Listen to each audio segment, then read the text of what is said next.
Hello, and welcome back to the channel. Thank you very much for tuning in to another episode. So, today I have just decided to start the pen testing module. I do have completed, I think, about 50% of this already because of the other few paths that I completed. But why not do the pen testing fundamentals room? Because such a glamorous job. Everyone wants to be a pen tester, or most of the people want to be pen testers, right? So, without further ado, let's just jump right into it. What is penetration testing? Before teaching you the technical hands-on aspects of ethical hacking, you'll need to understand more about what a pen tester's job responsibilities and what processes are followed in performing pen tests. The importance and relevancy of cybersecurity are ever increasing and can be in every walk of life. News headlines fill our screens reporting yet another hack or data leak. Cybersecurity is relevant to all people in the modern world, including a strong password policy to protect your emails, or to businesses and other organizations needing to protect both devices and data from damages. A pen test is an ethically driven attempt to test and analyze the security defenses to protect their assets and pieces of information. A pen test involves using the same tools, techniques, and methodologies that someone with malicious intent would use, and is similar to an audit. Pretty much self-explanatory, right? According to Security Magazine, a cybersecurity industry magazine, there are over 2,200 cyber attacks every day, which is one attack every 39 seconds. Right, guys? One attack every 39 seconds. That is quite a lot, and it's only going to get worse. And this is pre-COVID, mind you, pre-COVID. I'm pretty sure it's we've we've outperformed that, to say the least. So, what are some of the ethics involved in a pen test? Well, the battle of legality and ethics in cybersecurity, let alone pen testing, is always controversial. Labels like hacking and hacker often hold negative connotations, especially in pop culture, thanks to a few bad apples. The idea of legally gaining access to a computer system is a challenging concept to grasp after all. What makes it legal exactly? Well, that's a very simple question, right? Recall that a pen test is an authorized audit of a computer system's security and defenses as agreed by the owners of the system. The legality of the pen test is pretty clear cut in this sense. Anything that falls outside of the agreement is deemed authorized. So, what are we saying here?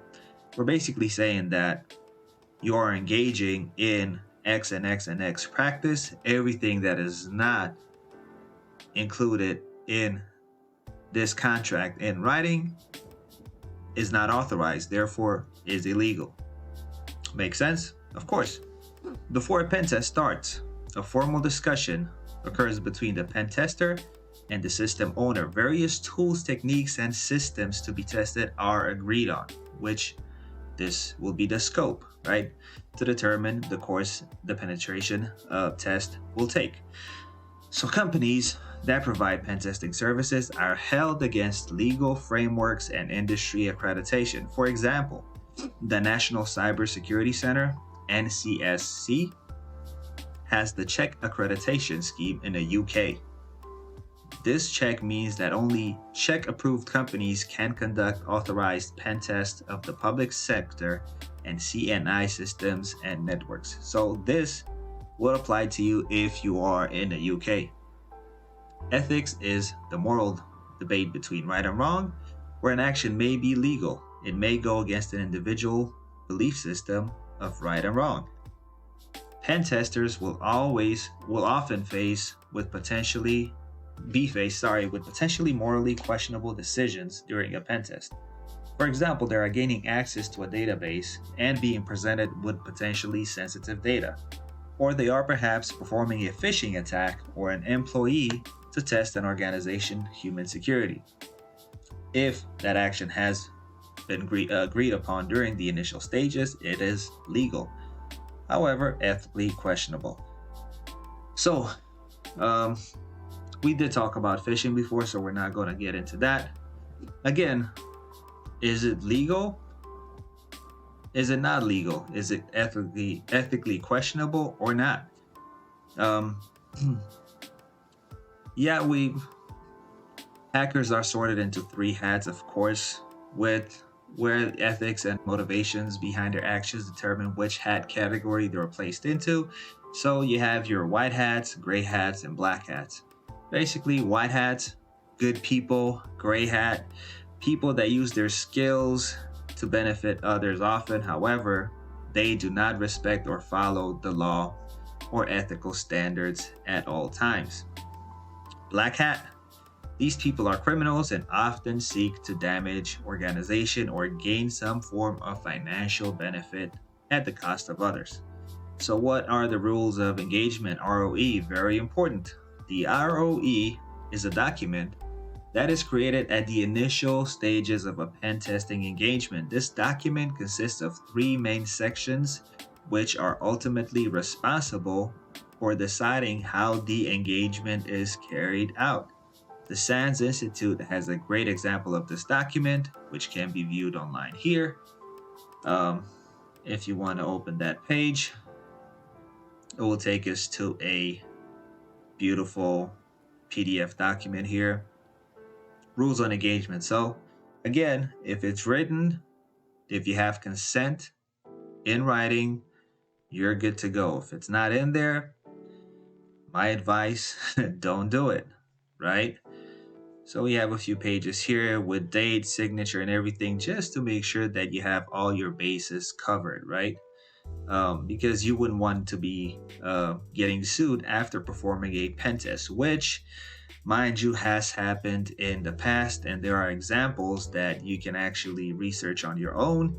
But let's just say that people have gotten arrested while performing a pen test, as bad or hilarious as it may sound.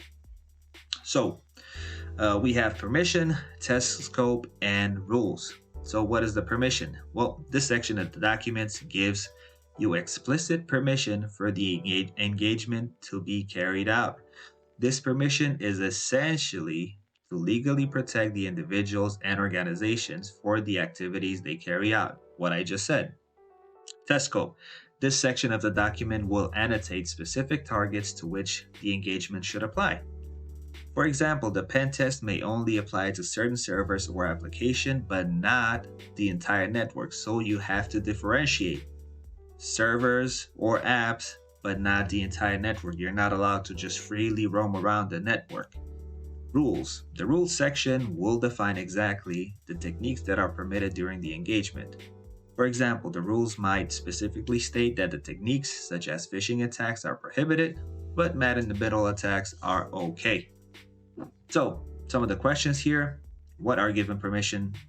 You are given permission to perform a security audit on an organization. What type of an attacker would you be? White hat, right? You attack an organization to steal the data. What type of attacker you would be? Of course, you would be a black hat. And what document defines how a pen test engagement should be carried out? Well, we just mentioned that. It's rules of engagement. So, moving on to pen testing methodologies. So, pen tests can carry a wide variety of objects and targets within scope. Because of this, no pen test is the same, and there are no one case fits all as to how a pen tester should approach it. The steps a penetration tester takes during an engagement is known as the methodology. A practical methodology is a smart one, where the steps taken are relevant to the situation at hand.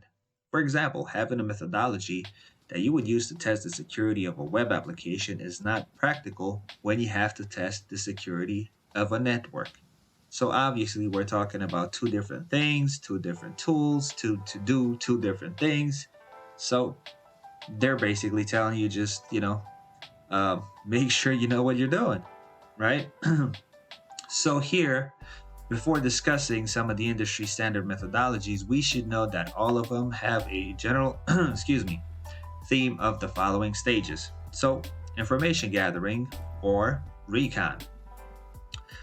This stage involves collecting as much as publicly accessible information about a target or organization as possible.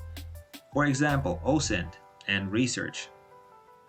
Um, Enumeration or scanning. This stage involves discovering applications and services running on the system. For example, finding a web server that may be potentially vulnerable. Anybody can name a tool used for enumeration. Nmap. Fantastic. Moving on to exploitation. This stage involves leveraging vulnerabilities discovered on a system or application. This stage can involve the use of public exploits or exploitation application logic or exploiting application logic. Um, so what do we exploit? We exploit vulnerabilities, which are weaknesses on a system, right? So there could be public exploits in the case of, let's say, a Log4j that hasn't been patched. You have the exploit, and a lot of the times, just companies don't have a great policy with updating their systems, and unfortunately, those don't get patched. Therefore, they get exposed, and it's as simple as that. It's as simple as that some of the times. Moving on to privilege escalation. Once you have successfully exploited a system or application, so you're in, aka you have a foothold, this stage is an attempt to expand your access to the system so you can escalate horizontally and vertically, where horizontally is accessing another account of the same permission group, whereas vertically is that of another permission group. So I'll make it easier for you. Horizontally is being like on the third floor of a hotel, and you go from room 302 to room 305. You're on the same floor, same permissions, right? You're still at the same level of user. But say from the third floor, you want to go all the way up to the 33rd floor, where the penthouse is, where the admin is. So you would take the elevator, moving vertically, so up the ladder, right? So that's what you would call vertical and horizontal. I hope that makes sense, right? Then after that, what do you have? You have post-exploitation, which is very important. This stage involves a few sub-stages, which includes what other hosts can be targeted. Pivoting, just like in basketball, when you pivot from here to there, pivoting, moving in between different machines, see what else is on the network, see if there's an IoT device that we can exploit and, put a backdoor in there, something of that nature. What additional information can we gather from the host now that we are a privileged user? And then, of course, very importantly, covering your tracks. And then, last but not least, reporting. Okay? Moving on to OSSTMM, the Open Source Security Testing Methodology Manual, provides a detailed framework of testing strategies for systems, software application, communication, and the human aspect of cybersecurity. The methodology focuses primarily on how these systems, applications communicate, so it includes a methodology for telecommunications, wired networks, and wireless communications. We'll discuss advantages and disadvantages some other time. We're moving on to OWASP. OWASP is a fantastic framework that is community-driven and frequently updated framework that is used solely to test the security of web apps and services. So web apps always think about OWASP. The foundation regularly writes reports stating the top 10 vulnerabilities a web application may have, the testing approach, and remediations. So some of the advantages are easy to pick up and understand, actively maintained. It covers all stages of an engagement, and specializes in web apps and services. We're moving on to NIST cybersecurity framework. Of course, NIST Super popular framework here in the US used to improve an organization's cybersecurity standards and manage the risk of cyber threats. The framework is a bit of an honorable mention because of its popularity and detail. The framework provides guidelines on security controls and benchmarks for success for organizations from critical infrastructure all through to commercial. There is a limited section on a standard guideline for the methodology a pen tester should take. The NIST framework is estimated to be used by 50% of American organizations by 2020. I'm pretty sure it's more than that now. The framework is extremely detailed in setting standards to help organizations mitigate the threat posed by cyber threats, very frequently updated, provides accreditation, and it is designed to be implemented alongside other frameworks. We're moving on to NCSC CAF. The CAF is an extensive framework of 14 principles used to assess the risk of various cyber threats in an organization, defense against these. The framework applies to organizations considered to perform vitally important services and activities such as critical infrastructure, banking, and the likes. The framework mainly focuses on the assets of the following topics: data security, system security, identity and access control, resiliency, monitoring, response, and recovery planning. So, at what stage of the pen test involves using publicly available information? Information gathering, right? So, if you wanted to use a framework for pen testing telecommunications, what framework would you use? We're looking for the acronyms here and not for the full name. So, it would be OSSTMM, right? Right. What framework focuses on the testing of web apps? Well, it's the one and only OWASP. So now we have three different concepts here: Blackbox, Greybox, and Whitebox testing. So what do you think Blackbox, Greybox, and Whitebox testing is? So Blackbox testing is a high-level process where the tester is not giving any information about the inner workings of the application or service. So you're going in blind, as they say. The tester acts as a regular user, testing the functionality and interaction of the application or piece of software. This testing can involve interacting with the software, i.e. buttons, and testing to see whether the intended result is returned. No knowledge of programming or understanding of the program is necessary for this type of testing. Black box testing significantly increases the amount spent during the information gathering and enumeration phase to understand the attack surface of the target. What is an attack surface? Well, think about an attack surface as the sum of all paths that an attack can take place, including vulnerabilities within the app, within the network, and the human attack surface, which we're talking here about phishing emails, and the likes, social engineering and the likes, right? Greybox testing. This testing process is the most popular for things such as penetration testing. It is a combination of both black box and white box testing processes. The tester will have some limited knowledge of the internal components of the application or piece of software. Still, it will be interacting with the application as if it was a black box scenario, and then using their knowledge of the application to try and solve the issues as they find them. With gray box testing, the limited knowledge given saves time and is often chosen for extremely well-hardened attack surfaces. White box testing, well, it is a low process usually done by a software developer who knows the program and application logic inside and out. The tester will be testing the internal components of the application or piece of software and, for example, ensuring that specific functions work correctly and within a reasonable amount of time.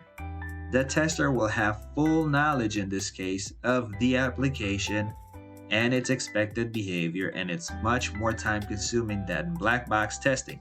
The full knowledge in a white box testing scenario provides a testing approach that guarantees the entire attack surface can be validated. So, in a hypothetical scenario, you are asked to test an application, but you are not given access to the source code. What type of testing process is this? Well, no knowledge, black box, right? You are asked to test a website and you are not given access to the source code.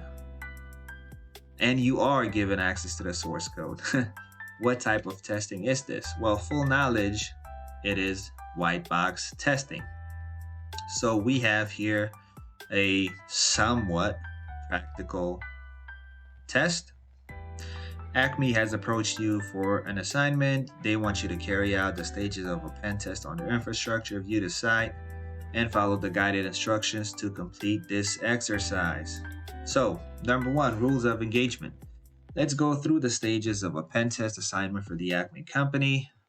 This stage of the pen test is where you define 3 primary objectives. Cycle through the tabs below to explore these. Permission.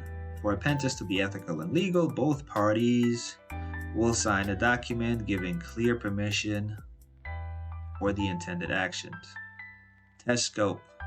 This test scope will define the targets or environments you are being tested against. For example, the client may only want you to test part of their application and not the entire network.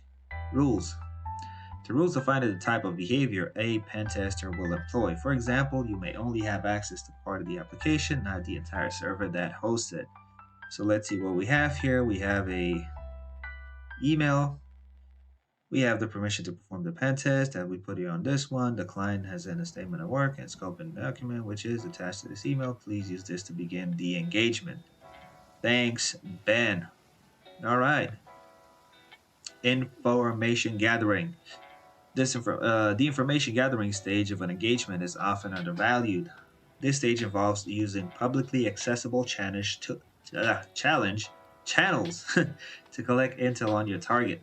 Abby Feltwood, so Abby, who has a public profile on LinkedIn, advertises that she works for Acme and even includes her email in the bio, which is a possible way we can target her work laptop and thus the company. So Abby Fleetwood, picture right here, LinkedIn profile, HR admin at the Acme company, and here is an email that you can, I don't know, brute force into or use it in other ways that will provide you with access to the Acme company. Enumeration and scanning. The goal at this stage is to get a complete picture of your target. A pen tester will try to identify user accounts, machines on their network shares, applications, etc. Information gathered from stage 2 and the engagement scopes document will help in enumerating your target. The enumeration phase is very important as your findings are used to exploit your target system. Let's pretend Abby from stage 2 made a post on LinkedIn sharing a blog post she wrote about Acme. From this post, you find Acme's web server IP is. So what is another way that you can find, say, the IP of a website? Anybody know? Who is, right? Who is www.acme.com, for example, right? And you will receive this. This is a pretty weird and funny, childish looking interface here. So that was a vulnerability scan, an Nmap, right? A very inaccurate Nmap. Service vulnerable, web yes, login no. So web is a yes. So we have something to exploit, right? Let's hit next. Exploitation. What do you have to here? Yeah, interpreter, reverse TCP. Okay. Exploit. The exploit stage involves the knowledge from our enumeration to now identify and exploit vulnerabilities in any of the applications. For example, we enumerated Acme's website in stage 3 and found that it was vulnerable. We would now exploit this vulnerability thus ethically hacking Acme's website, right? So it shows here like you broke the window of Windows using interpreter here, opening a reverse TCP handler, which is great. So there's actually no work for us to do, unfortunately, and we're already in post. So post exploitation starts when you've gained unauthorized access to a system. So at this stage of the engagement, your main goals will be to maintain access to the system and escalate your privileges within the system to a super user or an admin user. So remember, horizontal versus vertical, right? And then what is the other term that we used for seeing what other machines are in the system, are in the network? Pivoting, right? Fantastic. So systems are usually set up with normal users that don't have access to various sensitive files and functions. Gaining access to higher privileged users will allow you to perform actions that you wouldn't be able to as a normal user, such as reading, writing, and executing files, right? Altering data. After doing this, you'll be extracting sensitive information from the system and attacking other components in the environment. E.g., if the system is part of the network, you will attempt to gain access to other machines in the network. So, aka pivoting, right? So you have a little chart here. So we're in post, right? So pen test report and clearing up. This stage usually occurs at the end of the pen test. As a pen test, you will have to explain the results of your engagements to the client. This is usually done in the form of a report that contains details regarding any security issues found and how to mitigate them. The client will use this report to understand the security issues and fix the flaws in the technology stack that was tested. It was also best practice to clean up. It's also best practice to clean up the environment you've been testing when possible. For example, if you were provided to machines or tooling by the client, you need to delete the artifacts that have been creating as a result of the testing. Use the blah blah blah to answer the task. Okay, so this is our flag right here. Pen test complete. Hooray!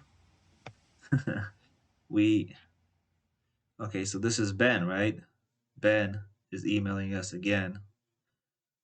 Um, cybersecurity training. Well, too bad we can't see what Ben had to say. So thank you for sending over the report. I still can't believe you managed to find several critical vulnerabilities in our application. Again, application, web testing, OWASP, right? So I can confirm we've removed the high privilege user accounts you managed to create. Thanks again. Bam. And that was it, guys. Simple, quick, and easy pen testing fundamentals. I hope that it gave you a quick overview of what pen testing is about. You have my promise that I will post some more rooms of the Junior Pentesting module. And yeah, thank you for watching, and I'll see you in the next one.